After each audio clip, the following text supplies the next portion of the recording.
আসসালামু আলাইকুম প্রিয় শিক্ষার্থীরা, সবাইকে স্বাগতম জানাচ্ছি আজকের নতুন আরো একটি ক্লাসে। আজকে নবম দশম শ্রেণীর গণিত বইয়ের অষ্টম অধ্যায়ের 8.5 অনুশীলনের যে নমুনা প্রশ্ন আছে সেই নমুনা প্রশ্ন নিয়ে আমরা আলোচনা করব। এখানে 4টা এমসিকিউ আছে, আমরা যে 4টা এমসিকিউ বোঝার চেষ্টা করি। দেখো, প্রথমে আমরা 1 নম্বর এমসিকিউটা যদি দেখি, এখানে আমাদের বলা আছে যে ও কেন্দ্র বিশিষ্ট বৃত্তে এক্স এর মান কত। এখান থেকে আমাদের এক্স, এই যে এই এক্স এর মানটা নির্ণয় করতে হবে।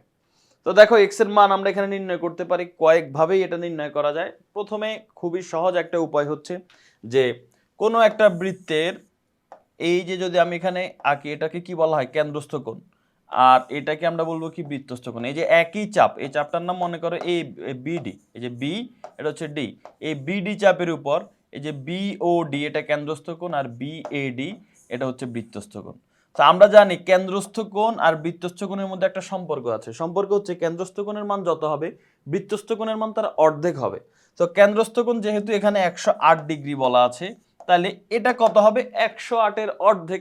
108-এর অর্ধেক হচ্ছে 54। তার মানে এই উপরের এই কোণটা, এই যে এই কোণটার মান কত হবে? এই কোণটার মান হবে 54 ডিগ্রি। কারণ এটা 108 হলে 108-এর অর্ধেক হবে ওটা 54 ডিগ্রি। আচ্ছা, এবার আসো, আমাদেরকে তো বের করতে বলছে এক্স। এক্স এর মান কিভাবে বের করব? দেখো, কোনো একটা বৃত্তে যদি একটা চতুর্ভুজ অন্তর্লিখিত হয়, কোনো একটা বৃত্তে মনে করো এই যে একটা বৃত্ত আঁকলাম, এই বৃত্তের ভিতরে যদি একটা চতুর্ভুজ অন্তর্লিখিত হয়, অন্তর্লিখিত মানে চতুর্ভুজের 4টা কোণায় বৃত্তের পরিধিকে স্পর্শ করে থাকতে হবে, তাহলে সেটাকে বলা হয় চতুর্ভুজটা অন্তর্লিখিত আছে। এখন এই অন্তর্লিখিত থাকলে এই চতুর্ভুজের প্রত্যেকটা কোণ, যেমন এই কোণটা আর এটার বিপরীত দিকে যে কোণ আছে, এই দুইটা কোণের যোগফল হবে 180 ডিগ্রি। অথবা এই কোণটা, এই কোণের বিপরীত দিকে কোণ আছে কি? এইটা, এই বিপরীত কোণ দুইটা, এই দুইটার যোগফল হবে 180 ডিগ্রি। সো তুমি যদি একটু মনোযোগ দিয়ে দেখো, এখানে যে আমাদের যে চিত্রটা আছে, এখানে একটা চতুর্ভুজ আছে, একটু ভালো করে খেয়াল করো। এ বি সি ডি, এটা কিন্তু অন্তর্লিখিত চতুর্ভুজ, 4 বাহু বিশিষ্ট দেখো চতুর্ভুজ অবশ্যই, এবং 4টা কোণায় বৃত্তকে স্পর্শ করে আছে। তাহলে বিপরীত কোণগুলোর যোগফল কত হবে? 180। তাহলে এই যে এটা 54 ডিগ্রি, এটার বিপরীত কোণ যেটা এক্স, এই দুইটাকে যোগ করলে 180 হতে হবে। তার মানে 54 আর এক্স, এই 54 যোগ এক্স, এই দুইটাকে যোগ করলে অবশ্যই 180 হতে হবে, কারণ যেহেতু অন্তর্লিখিত আছে। তাহলে এক্স এর মান কত ডিগ্রি হবে? 54 ওই পাশে গেলে বিয়োগ হয়ে যাবে, 180 থেকে আমরা বিয়োগ করে দিব 54। 180 থেকে যদি 54 বিয়োগ করি কত হয় দেখি তো। 180 বিয়োগ 54, অ্যান্সার আসে তোমার 126 ডিগ্রি। তার মানে একের অ্যান্সার হচ্ছে ক। এক্স এর মান আমাদের নির্ণয় করতে বলছে, এক্স এর মান 126 ডিগ্রি। ওকে, এবার আসো দুই নম্বর প্রশ্ন। 2 নম্বর প্রশ্নে বলা হচ্ছে দুইটি বৃত্ত পরস্পরকে বহিঃস্পর্শ করে, এদের একটির ব্যাস 8 সেন্টিমিটার, অপরটির ব্যাসার্ধ 4 সেন্টিমিটার হলে কেন্দ্রদ্বয়ের মধ্যবর্তী দূরত্ব কত? দেখো, বহিঃস্পর্শ মানে হচ্ছে বাইরের দিক থেকে স্পর্শ। এই যে একটা বৃত্ত, এই যে আরেকটা বৃত্ত, এই দুইটা বৃত্তে বাইরের দিক থেকে একটা আরেকটাকে স্পর্শ করে, এটাকে বলা হয় বহিঃস্পর্শ। এখন প্রশ্ন আমাদের কাছে জানতে চেয়েছে এই দুইটা বৃত্তের কেন্দ্রের মধ্যবর্তী যে দূরত্বটা, এই দূরত্বটা কত? তো এই দূরত্বটা হচ্ছে দুইটা বৃত্তের ব্যাসার্ধের যোগফল। এই যে এই বৃত্তের ব্যাসার্ধ আর এই বৃত্তের ব্যাসার্ধ, দুটো যোগ করলে যা হবে তা। তো এখন তুমি যদি দেখো একটা বৃত্তের ব্যাস দেওয়া আছে, ব্যাসার্ধ না, অনেক সময় আমরা এটা খেয়াল করি, এটা খেয়াল করতে হবে ব্যাস না ব্যাসার্ধ দেওয়া আছে। তো ব্যাস দেওয়া আছে 8, তাহলে ব্যাসার্ধ কত হবে? ব্যাসের অর্ধেক হচ্ছে ব্যাসার্ধ, তাহলে ব্যাস 8 হলে ব্যাসার্ধ হবে 8-এর অর্ধেক। 8-এর অর্ধেক কত ভাইয়া? 8-এর অর্ধেক হচ্ছে 4। তাহলে ব্যাসার্ধ কত পাইলাম আমরা? ব্যাসার্ধ পাইলাম আমরা 4। আচ্ছা, আরেকটার ব্যাসার্ধও হলো 4, দুইটার ব্যাসার্ধই 4।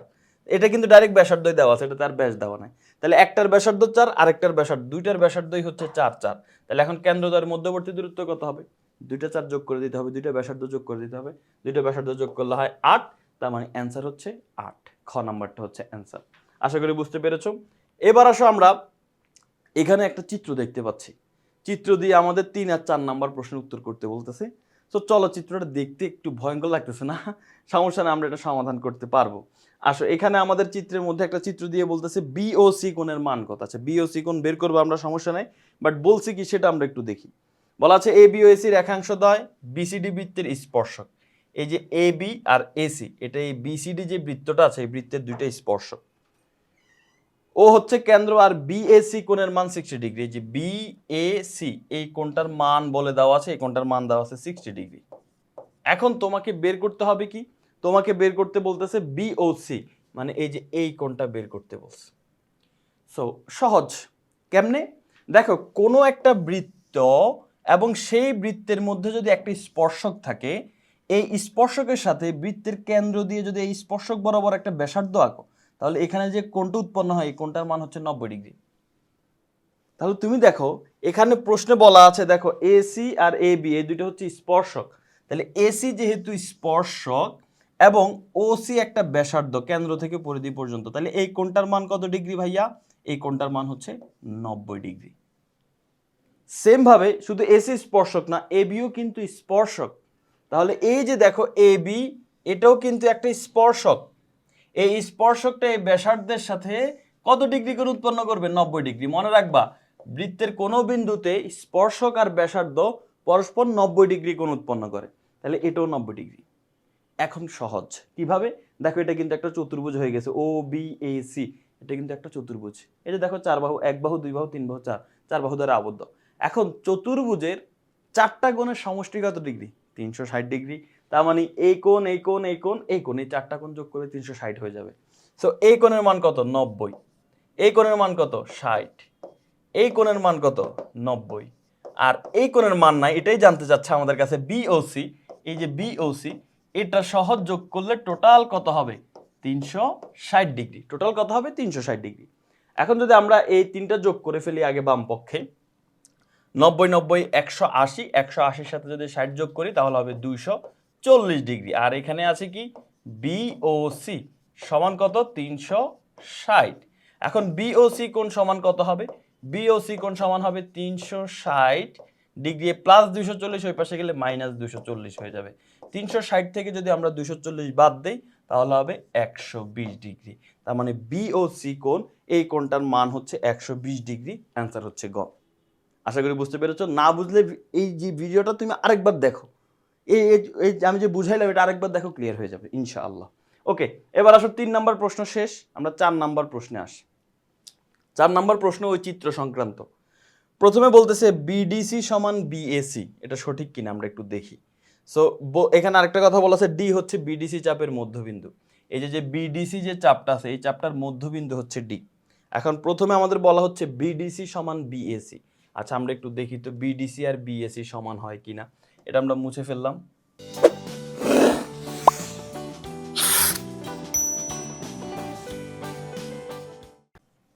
দেখো বলা হচ্ছে বিডিসি সমান বিএসি। আমরা যদি এখানে খেয়াল করি বিডিসি মানে কোনটা? বিডিসি, এই যে এই কোণটা, আর বলছে বিএসি এই কোণটা, এই দুইটা কোণ হচ্ছে সমান, এটা হচ্ছে আমাদের বলা হচ্ছে। তো আমরা আসলে এটা একটু প্রমাণ করার চেষ্টা করি এই দুইটা কোণ সমান কিনা। দেখো আমরা অলরেডি 3 নাম্বার প্রশ্ন আমরা অলরেডি প্রমাণ করছি যে বিওসি এই কোণটার মান হচ্ছে 120 ডিগ্রি। বিওসি মানে কোনটা? এই যে দেখো এই যে বিওসি এই কোণটার মান অলরেডি আমরা প্রমাণ করছি কত ডিগ্রি? 120 ডিগ্রি। এখন এই কোণটা যদি 120 ডিগ্রি হয় তাহলে এই কোণটার মান কত? এই কোণটা তো প্রশ্নেই বলে দেওয়া আছে, দেখো এই কোণটার মান বিএসি কোণের মান প্রশ্নেই বলে দেওয়া আছে 60 ডিগ্রি। এই যে এই কোণটার মান বলে দেওয়া আছে 60 ডিগ্রি। এখন তুমি একটা জিনিস খেয়াল করো, আমরা জানি কোন বৃত্তে, এই যে দেখো একটা বৃত্ত অঙ্কন করলে এই বৃত্তের মধ্যে একটা চাপ যদি আমরা নেই, মনে করো এই যে একটা চাপ নিলাম এ বি চাপ, এ বি চাপের মধ্যে এটা হচ্ছে কেন্দ্রস্থ কোণ, এটা হচ্ছে কি কোণ? বৃত্তস্থ কোণ। যেটা কেন্দ্রস্থ কোণ এটা বৃত্তস্থ কোণ। তো এই কেন্দ্রস্থ কোণ আর বৃত্তস্থ কোণ একটা সম্পর্ক আছে, এই কোণটা যত হবে বৃত্তস্থ কোণটা তার অর্ধেক হবে। এটা যদি 100 হয় এটা হবে 50, বৃত্তস্থ কোণটা ছোট হবে। তো তুমি এখানে খেয়াল করো, আমি একটা অন্য কালার দিয়ে বুঝাই, যে একটা ব্লু কালার নিয়ে বুঝাইলাম। দেখো এটা হচ্ছে আমাদের বৃত্ত, এই যে এটা হচ্ছে বৃত্ত, এই বৃত্তের মধ্যে একটা চাপ আমি নিলাম হচ্ছে এই বিসি, এই চাপটা আমি নিলাম এই যে বিসি চাপ। এই বিসি চাপের মধ্যে কেন্দ্রস্থ কোণ কোনটা বলো তো ভাইয়া? বি ও এই বি ও সি, এটা হচ্ছে কেন্দ্রস্থ কোণ। আর এই কেন্দ্রস্থ কোণের মান কত? 120 ডিগ্রি। এবার একটা বৃত্তস্থ কোণ আঁকি, এই দেখো বি থেকে ডি, সি থেকে ডি, এটা হচ্ছে কি কোণ? বৃত্তস্থ কোণ। এই যে চাপের মধ্যে এটা হচ্ছে কেন্দ্রস্থ, এটা বৃত্তের মধ্যে হচ্ছে এটা বৃত্তস্থ কোণ। তাহলে বৃত্তস্থ কোণের মান কত হবে বলো তো? কেন্দ্রস্থ কোণের অর্ধেক, কেন্দ্রস্থ কোণ 120 হলে এটা হবে 60 ডিগ্রি। তার মানে আমরা এখানে পেয়ে গেলাম বিডিসি কোণের মান 60 ডিগ্রি। সো বিডিসি কোণও 60 ডিগ্রি, বিএসি কোণের মানও 60 ডিগ্রি। আমাদের তো প্রশ্ন এটাই বলছে বিডিসি সমান বিএসি। এই যে দেখো প্রশ্নের মধ্যে কিন্তু আমাদের এটাই জানতে চেয়েছে, বিডিসি সমান বিএসি, এটা কিন্তু সঠিক। বিডিসি সমান বিএসি কিন্তু সঠিক।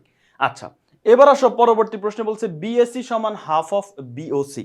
বিএসি সমান হাফ অফ বিওসি। আচ্ছা দেখি তো এটা হয় কিনা। হাফ অফ বিএসি, আচ্ছা বিএসি সমান হাফ অফ বিওসি, এটা আমরা একটু দেখি। তো আমরা যদি এখানে খেয়াল করি, দেখো বিএসি মানে এই কোণটা যেটার মান প্রশ্নে বলা আছে কত ডিগ্রি, 60 ডিগ্রি। আর বলতেছে এটা সমান হচ্ছে হাফ অফ বিওসি, বিওসি মান আমরা 3 নম্বর প্রশ্নে বের করেছি 120 ডিগ্রি, এই কোণটার মান 120 ডিগ্রি। আসলেই তো তাই, এই যে বিএসি মানে 60 ডিগ্রি, আর এই বিএসি সমান বলতেছে কি, এই বিএসি সমান বলতেছে হাফ অফ বিওসি। তো বিএসির মান 60 ডিগ্রি সমান হাফ অফ বিওসির মান কত, বিওসির মান 120, এই যে এটার মান তো 120 আমরা বের করছি, 120 এর কাছে কয় বাদ যাবে, 60 বাদ যাবে, তার মানে 60 সমান 60, মানে এটাকে হাফ দিয়ে গুণ করলে তো 60ই হয়। তার মানে বিএসি কোণ আর হাফ অফ বিওসি কোণ দুইটাই হচ্ছে সমান, তার মানে আমাদের দ্বিতীয় যে অপশনটা ছিল সেই অপশনটাও সঠিক, এই 2 নম্বর অপশনটাও কি সঠিক। 3 নম্বর অপশনে বলতেছে বিওসি সমান হচ্ছে ডিবিসি প্লাস বিসিডি। বিওসি, এই বিওসি কোণের মান কত, বিওসি কোণের মান তো 120, 120 সমান বলতেছে ডিবিসি প্লাস বিসিডি। আচ্ছা ডিবিসি প্লাস বিসিডি মানে কোনটা আমরা একটু দেখি, ডিবিসি প্লাস বিসিডি, ডিবিসি মানে এই কোণটা আর বিসিডি মানে এই কোণটা, এই দুইটা কোণ হচ্ছে সমান বলতেছে, এই দুইটা কোণের যোগফলের সমান। প্রশ্নে কি বলা হয়েছে দেখো, প্রশ্নটা আমি এখানে আবার লিখছি, প্রশ্নটা বলা হচ্ছে বিওসি কোণ সমান ডিবিসি প্লাস বিসিডি। দেখো আমরা যদি এখানে একটা ত্রিভুজের দিকে খেয়াল করি, এখানে একটা ত্রিভুজ আছে, এই যে ডি বি সি, এই যে একটা ত্রিভুজ, ত্রিভুজের 3 কোণের সমষ্টি কত ভাইয়া, 180 ডিগ্রি। সো অলরেডি তুমি ডিবিসি কোণ, এই কোণটার মান কিন্তু তুমি বের করে ফেলেছো, সরি বিডিসি কোণ, এই যে বিডিসি কোণটার মান কিন্তু তুমি জানো কত, বিডিসি কোণের মান হচ্ছে তোমার 60 ডিগ্রি। কেমনে, ওই যে দেখো তুমি 1 নাম্বার অপশনে প্রমাণ করছিলা না, 1 নাম্বার অপশনে প্রমাণ করছিলা যে বিডিসি আর বিএসি সমান, এই যে বিডিসি আর বিএসি সমান, এই যে বিএসি আর বিডিসি সমান, তার মানে বিএসি যেহেতু 60 তাহলে বিডিসি এটার মানও 60 ছিল, এটার মানও কত ছিল, 60 ছিল। এখন আসো ত্রিভুজের 3 কোণের সমষ্টি আমি তোমাকে বলছি 180 ডিগ্রি। তো এই যে লাল ত্রিভুজটা দেখতে পাচ্ছ, এই লাল ত্রিভুজটার উপরের কোণটা, এই যে এই কোণটা হচ্ছে 60 ডিগ্রি, তাহলে বাকি দুইটা কত হইতে হবে, বাকি দুইটা যোগ করলে কত হইতে হবে, এই যে এই ডিবিসি আর বিসিডি এই দুইটা কোণকে যোগ করলে কত হতে হবে, এই দুইটা কোণকে যোগ করলে 120 হইতে হবে। কেন ভাই, কারণ ত্রিভুজের 3 কোণের সমষ্টি 180, এই দুইটা মিলে অবশ্যই 120 হইতে হবে, কারণ 120 এর সাথে এই 60 মিলে 180 হয়, তার মানে এই ডিবিসি আর বিসিডি এই দুইটা কোণের যোগফল অবশ্যই 120 হইতে হবে, এই দুইটা কোণ, এই কোণ আর এই কোণ 120 হইতে হবে, 120 হলে তাহলে এই 3 নাম্বার কোণ যোগ করলে 180 হয়। ওকে, তাহলে আমরা পেয়ে গেলাম এই দুইটা কোণের যোগফল 120। এখন বিওসির মান কি 120, এই যে বিওসি মানে এই কোণটা কি 120, ইয়েস অবশ্যই, আমরা 3 নাম্বার অপশনে বের করছি না বিওসি 120, তাহলে এটাও তো 120 মিলে গেছে, তার মানে বিওসি সমান ডিবিসি প্লাস বিসিডি, এটা আমরা বলতে পারি। তার মানে আমাদের 3 নাম্বার অপশনটাও কিন্তু রাইট, এই যে এটাও কিন্তু আমাদের সঠিক। তাহলে অ্যান্সার দাঁড়াইলো কি 1 2 3 সবগুলো। তো এরই মাধ্যমে আমরা আমাদের সবগুলো প্রশ্ন সমাধান করে ফেললাম। আশা করি 4টা এমসিকিউই তোমরা বুঝতে পেরেছো। পরবর্তী আরেকটা পর্বে দেখা হবে। আল্লাহ হাফেজ, আসসালামু আলাইকুম।